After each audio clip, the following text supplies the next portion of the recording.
días, soy la doctora Vanessa Pedraza Valenzuela. Hoy voy a compartir con ustedes cuál es el impacto de esta rama que cada día va creciendo más. Ya tenemos con cuidados paliativos ya más de 20 años. En nuestro país también ya tenemos más de 15 años realizando cuidados paliativos a diferentes niveles, en diferentes lugares de atención. Pues ya antes de saber sobre los cuidados paliativos, bueno, no tengo ningún conflicto de interés para realizar esta charla con ustedes. Debemos tener en cuenta cuáles son los cambios que ha ocurrido y siguen ocurriendo en la medicina, y estos son que en el avance de la ciencia hay un incremento en la esperanza de vida, y este ha ocasionado múltiples repercusiones, estas sanitarias, económicas, sociales, culturales, y este incremento en esperanza de vida ha ocasionado dos transiciones: una transición epidemiológica, donde previamente las enfermedades infecciosas eran las que más prevalecían, y posteriormente estas fueron reemplazadas por enfermedades crónicas endógenas, no transmisibles y muchas de ellas dependientes de edad. Así como este cambio en el incremento en la esperanza de vida ha traído consigo una transición funcional. ¿Qué quiere decir? Que a mayor edad se ha relacionado un mayor riesgo de pérdida de autonomía. Es así que en nuestras hospitalizaciones, el 22% de los mayores de 65 años ya dependen de algún cuidado previo a una hospitalización, 6% de ellos tienen una dependencia moderada y 3 severa. El 30% de todos nuestros pacientes que salen al alta ya salen con algún grado de dependencia funcional, sea entre moderada y severa. Y más del 50% de esos pacientes atendidos son mayores de 85 años. Entonces, teniendo en cuenta estos cambios propios de la medicina, debemos tener también en cuenta que cuando los pacientes ingresan a los hospitales, sea emergencia, consulta externa, hospitalización en algún centro de atención primaria de salud, vienen con necesidades multidimensionales de atención de apoyo. ¿Qué quiere decir? Que los pacientes no solamente vienen por una dolencia física, los pacientes vienen por una dolencia social, quiere decir lo relacionado a su cuidado, lo relacionado a la información, lo relacionado a sus propias finanzas. Vienen con una necesidad espiritual, respeto a la dignidad de las personas, cuál es su religiosidad, su espiritualidad, qué sentir tiene con respecto a su enfermedad. Vienen con lo que nosotros creemos que solo lo que tenemos que englobar, que es la parte física, múltiples síntomas, son polisintomáticos los pacientes: dolor, fatiga, anorexia, náuseas, delirium, disfuncionalidad. Vienen pidiendo por necesidad de mucha información. Quieren saber sobre sus tratamientos, quieren saber sobre sus dolencias, quieren saber su pronóstico, quieren saber sobre su cuidado, quieren saber sobre qué tratamiento se le va a ofrecer, cuáles son los riesgos, cuáles son los beneficios.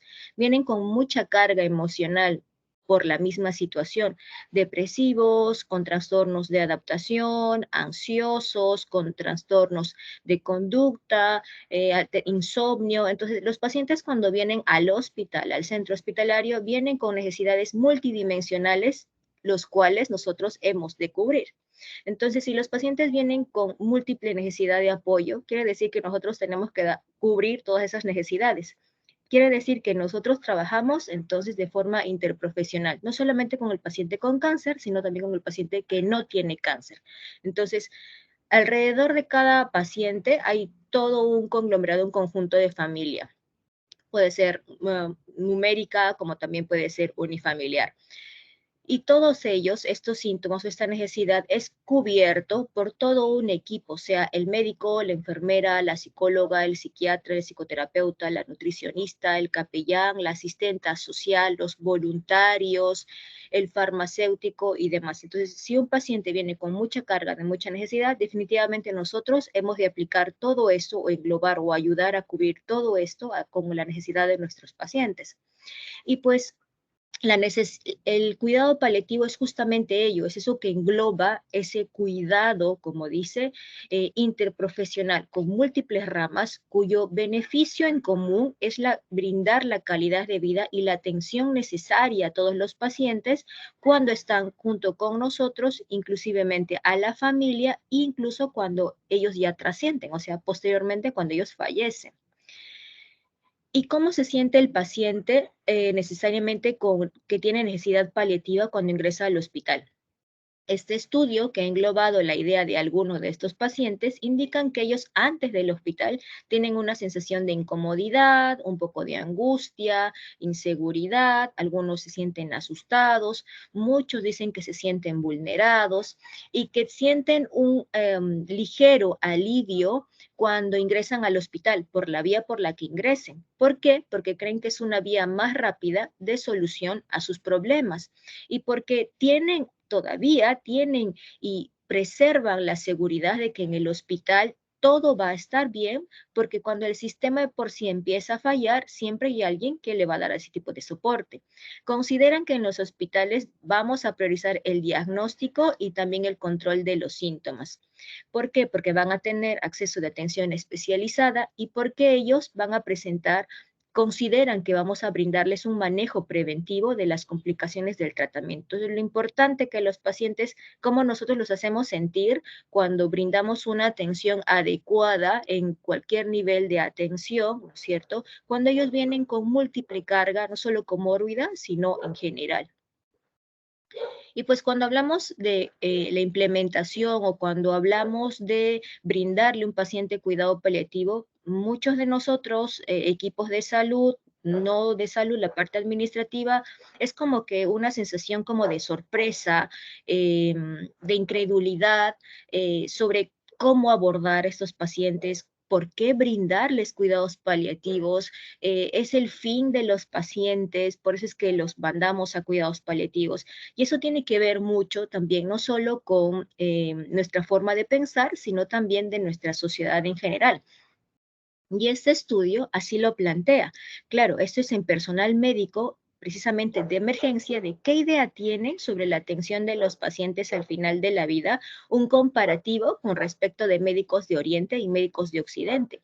Y pues los médicos de Occidente tienen una idea un poco más paternalista con respecto al cuidado de nuestros pacientes y los de Oriente Medio indican que es mejor mantenernos cautelosos con respecto a la información que se le vaya a brindar a los pacientes. Entonces, cierto o no, positivo o negativo con ambas ideologías, lo cierto es que ambos preservan o ambos están de acuerdo con que algún tipo de atención hemos de brindarles a estos pacientes cuando la medicina convencional, la medicina curativa no sea una opción, indistintamente de cuál sea el camino para brindarles la información o no. Entonces, todo el personal de salud y las personas que no son de personal de salud tienen que tener en cuenta que nosotros tenemos muchos objetivos con los pacientes, indistintamente del estadio en el que se encuentren, indistintamente de la enfermedad que puedan presentar. Nuestro deber es promover la salud definitivamente y prevenir todas las enfermedades. Es todo lo que hacemos. Nos educamos, nos orientamos para curar enfermedades, pero nos hemos olvidado muchos de nosotros ¿y qué pasamos? ¿Qué hacemos cuando no curamos, cuando no es posible esta opción por la propia disfuncionalización, la propia fragilidad, la propia limitación orgánica de los pacientes? Hemos de acompañar y ayudar a morir bien a nuestros pacientes. Entonces, estos tres principales pilares son los que los bastones de todo personal de salud. ¿Y para qué debemos tener esto en cuenta? Es para que evitar justamente en indicar de que no hay nada más por hacer, porque pues hasta cuando nuestros pacientes trascienden, fallecen, todavía continuamos trabajando con la familia por que este familiar, este paciente ya no se encuentre entre nosotros. Entonces, siempre hay algo por hacer. Cuando prevenimos, cuando curamos, incluso hasta cuando no es posible curar, seguimos haciendo por los pacientes siempre algo. Debemos conocer que todas las personas con enfermedad, todas las personas adultas jóvenes, todas las personas adultas mayores, pasan por dos transiciones. La primera transición, como ustedes pueden ver, la parte de amarilla, es donde todos tenemos la intención de curar, dar un enfoque curativo a nuestros pacientes. En algún momento entre una primera y una segunda transición hay una línea muy notoria que ustedes van a ver marcada. Quiere decir que esta línea se ve marcada, puede ser por un inicio de fragilidad, puede ser por alguna complicación propio del tratamiento, donde ya de repente el tratamiento curativo, a pesar de ser curativo, va a ocasionar algún tipo de declive, sea psicoemocional, sea cognitivo, sea funcional. Entonces, estos pacientes que todavía tienen este enfoque curativo tienen que empezar a tener algún tipo de atención para sus síntomas, sean físicos, sean psicológicos. Es aquí donde se tiene que hacer la identificación temprana de este tipo de pacientes para brindar ¿qué? Este soporte interprofesional. A esto se llama atención paliativa precoz. Y esta identificación empieza incluso antes de la primera transición. Lo ideal es desde el momento en que este paciente tiene un diagnóstico que con el tiempo va a ser crónico y va a tener descompensaciones, requiere un tipo de manejo, no solo sea para que entienda la trayectoria de la enfermedad, sino también para que consigo pueda conllevar o pueda tolerar los tratamientos y los cambios que la misma trayectoria de la enfermedad vaya a ocasionar. Y una segunda transición, que es la que todos conocemos, inclusive mucho del personal de salud, que es donde brindamos la atención paliativa clásica, que es cuando los pacientes ya no tienen un tratamiento curativo, haya declive notorio, no solo declive funcional, declive nutricional, declive funcional, declive cognitivo, ¿verdad? Y hacemos el manejo de síntomas y la mayoría de estos síntomas persistentes, síntomas complicados, ¿verdad? Entonces, esa es la atención paliativa clásica que nosotros conocemos. En este cuadro que está más resumido sobre las transiciones de la enfermedad, alguien puede estar en perfecto estado de salud, donde en teoría nuestro primer pilar es la prevención, la promoción de la enfermedad. Cuando esto ya no es posible y la enfermedad se desarrolla, estamos en la fase de curación, de etapa curativa de nuestros pacientes, sean cáncer o sea no cáncer. Lo importante es, si es que no se identifica a nuestros pacientes antes de la primera transición o empezando la primera transición, hemos de identificarlos de forma precoz cuando el tratamiento curativo, cuando la transición con enfoque curativo esté ocasionando cambios y este paciente esté yendo a un enfoque paliativo, porque también hay tratamientos paliativos, quimioterapias, cirugías, radioterapias paliativas. ¿Para qué? Para que esos pacientes tengan un adecuado o un mejor cuidado de fin de vida cuando estén ingresando a la segunda transición de la enfermedad. ¿Y todo esto para qué nos sirve? Como estas flechas para dirigir a nuestros pacientes o orientar a nuestros pacientes con respecto a su enfermedad, hacia dónde tienen que ir para vivir de repente el mayor tiempo posible, para vivir el mayor tiempo posible, pero lo mejor posible, o de repente para vivir lo más cómodo posible. Para eso nos sirve identificar y conocer cuántas transiciones tiene toda persona que cursa con una enfermedad. Entonces, los cuidados paliativos tempranos se asocian con una mejor calidad de vida, resultados psicológicos y sobrevida. Y hay muchos estudios con respecto a ello, la mayoría en pacientes con cáncer. Y uno de los primeros estudios que determina cuál es el beneficio de cuidados paliativos tempranos se da en pacientes con cáncer de pulmón. Entonces se demuestra que un comparativo de un grupo de pacientes que tuvo un cuidado paliativo desde el inicio y pacientes que tuvieron un cuidado clásico, ¿verdad? O sea, no tuvieron la implementación o no recibieron cuidado paliativo, solo su tratamiento curativo, ¿verdad? Demostró que esos pacientes con algunos scores mejoran su calidad de vida por esta escala, mejoran síntomas psicoemocionales y mejoran la trayectoria en cómo llevan el tratamiento. Incluso en este cáncer en particular, en esta enfermedad en particular, se ve que cuando un paciente es sometido a un cuidado paliativo desde el momento que empieza a recibir tratamiento con intención curativa, su sobrevida es mejor, un poco más larga, para que me puedan entender, en comparación a los pacientes que no recibieron ese soporte interprofesional. Y ustedes pueden ver aquí en la línea roja que está más prolongada de los pacientes que recibieron cuidado paliativo o que estuvieron sometidos a un equipo de cuidados paliativos frente a los pacientes que recibieron un cuidado estándar. Entonces, sugieren tener cuidado paliativo de forma temprana a los pacientes. Sí, los estudios ahí ya lo demuestran. Algo muy importante es si te dicen que aplicar cuidado paliativo de forma temprana tiene un beneficio y en qué sistemas o a qué nivel lo debemos aplicar. Entonces, tenemos nosotros cuidados paliativos primarios y secundarios. De acuerdo a la complejidad, de acuerdo a la transición que se encuentra el paciente según su enfermedad, nosotros podemos aplicar cuidados paliativos primarios y cuidados paliativos especializados. Quiere decir que el cuidado paliativo, tanto sea primario, secundario y terciario, va a ir cambiando y va a ir incrementando según el cambio también de la propia enfermedad del paciente o el incremento de necesidades que obligue al paciente a recibir un cuidado diferente. Y se puede aplicar en cualquier nivel de atención, en una hospitalización, en una emergencia, ¿verdad? Durante cada evento adverso, cada intercurrencia en el ámbito hospitalario. Y ya muchos estudios en muchos países ya te indican que aplicar o hacer cuidados paliativos, por ejemplo, en este caso en la emergencia, te brinda no solo una estancia hospitalaria corta, te evita menos costos hospitalarios, mayor cómo redirigir a nuestros pacientes con respecto a sus tratamientos. Revistas con respecto a ética que están a favor de aplicar este cuidado a nuestros pacientes. Con respecto a costos, también ellos aplican que iniciar cuidado paliativo de forma temprana disminuye costos hospitalarios. Y hemos de hablar de alguno de estos estudios.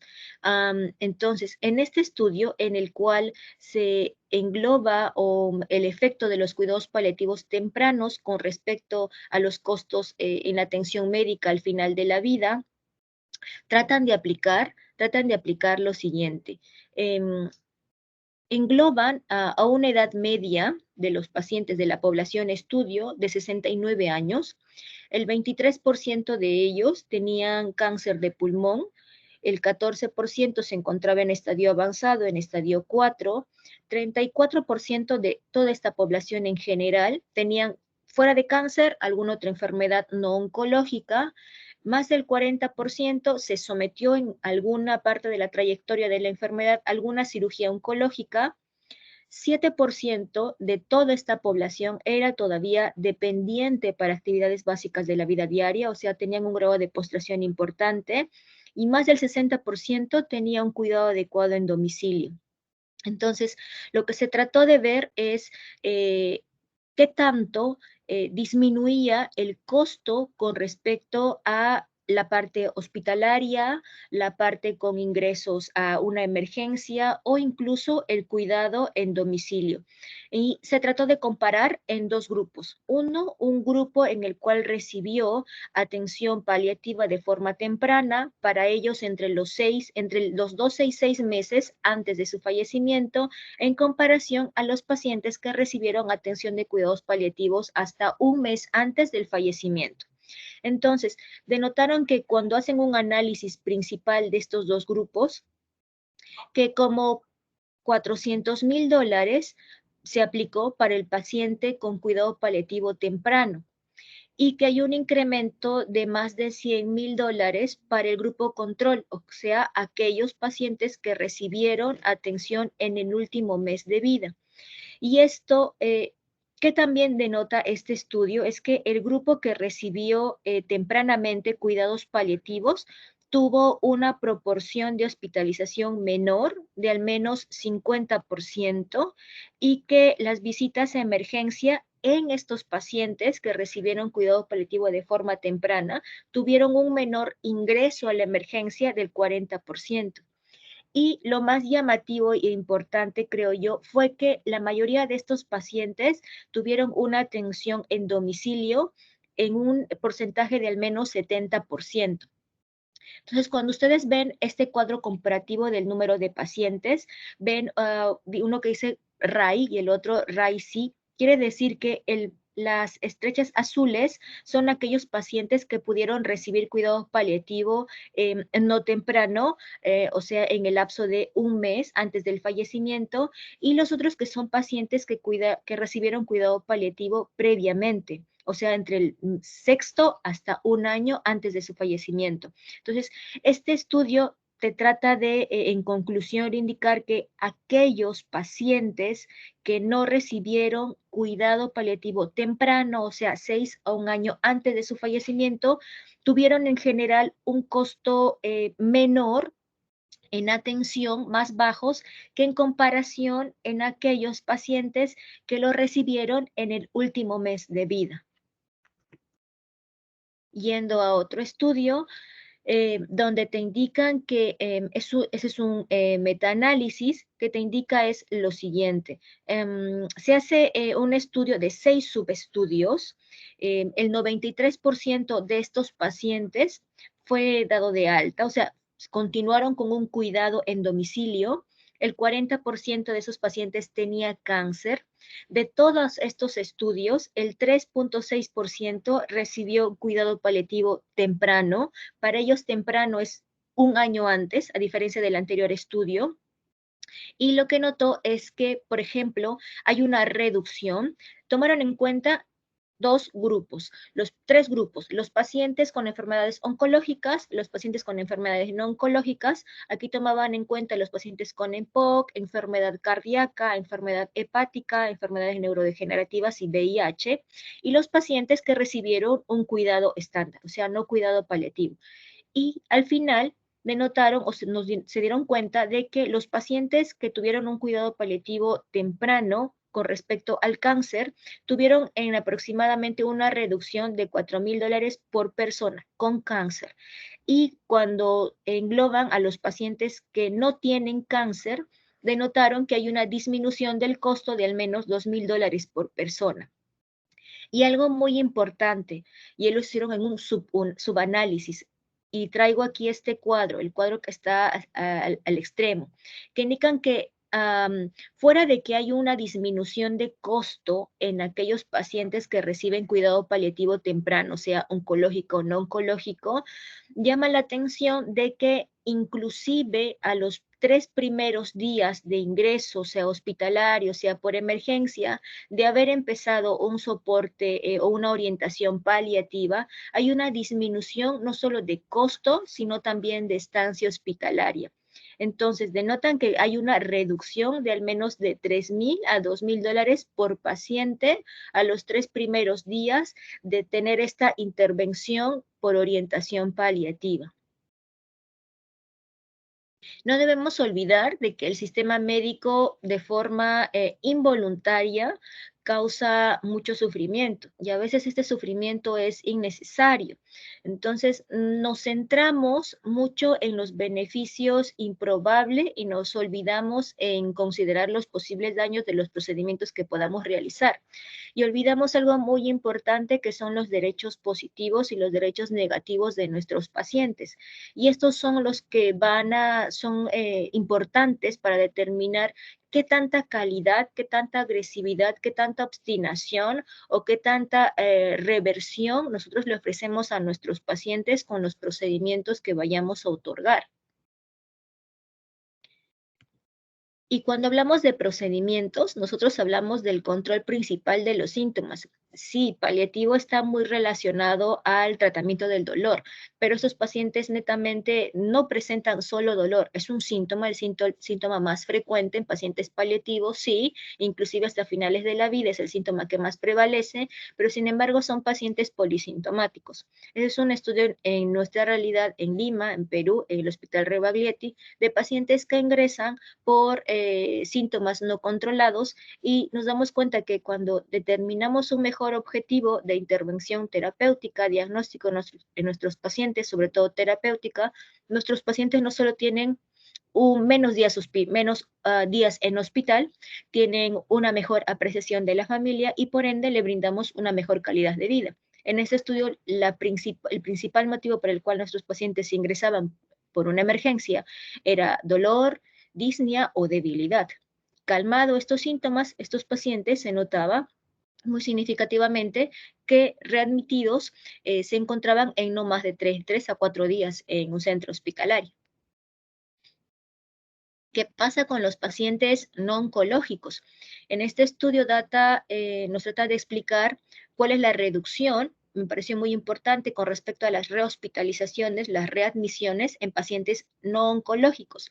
Y está enfocado en pacientes con cirrosis hepática. ¿Qué sucede con la cirrosis hepática? Por ejemplo, los pacientes con cirrosis hepática son los pacientes que menos cuidados paliativos recibe, son los pacientes que cuando el trasplante no es una opción, son los que más intercurrencias presentan en comparación con insuficiencia cardíaca y pacientes con EPOC, y que en cada intercurrencia son los que mayor alta tasa de mortalidad empiezan a presentar hospitalariamente. Entonces, empiezan a reunir un grupo de pacientes con cirrosis hepática que van siendo readmitidos al hospital, y la mayoría de estos pacientes entre 45 y 64 años, pacientes que vienen por una atención sea privada, pacientes que están previamente en lugares de larga estancia, pacientes que no necesariamente tienen una dependencia llamativa, pero sí tienen una progresión importante de la enfermedad hepática y que no son tributarios a trasplante hepático. Entonces se dieron cuenta que con varias de estos procesos que descompensan la enfermedad hepática, los pacientes que fueron sometidos tempranamente a cuidado paliativo versus a los pacientes que recibieron tratamiento, pero que no recibieron esta intervención, hubo un significado menor con respecto a las readmisiones en hospitales. Entonces, tal así que los pacientes con cirrosis que tuvieron cuidado paliativo a los 30 días, ¿no? Presentaron una disminución de readmisión de un 23 a un 13%. Y muchos sistemas de atención, ya teniendo en cuenta los beneficios de cuidados paliativos, sea en el hospital, sea en la emergencia, han adoptado flujogramas en cómo identificar a los pacientes y cómo empezar a enfocarlos. Uno de los ambientes, de los lugares o de los sistemas donde menos se realiza cuidados paliativos, pero en algunos países ya lo hacen, es por ejemplo en emergencia. La emergencia donde todo tiene que ser rápido, donde la readmisión es muy frecuente, donde el tiempo de estancia hospitalaria tiene que ser corto, quiere decir que la atención tiene que ser muy dirigida, pero tiene que ser muy tina a la vez. Entonces, estos flujogramas ya han ayudado en otras realidades a cómo enfocar a los pacientes con necesidad paliativa que ingresen o sean readmitidos, por ejemplo, en este caso la emergencia, por cualquier tipo de descompensación.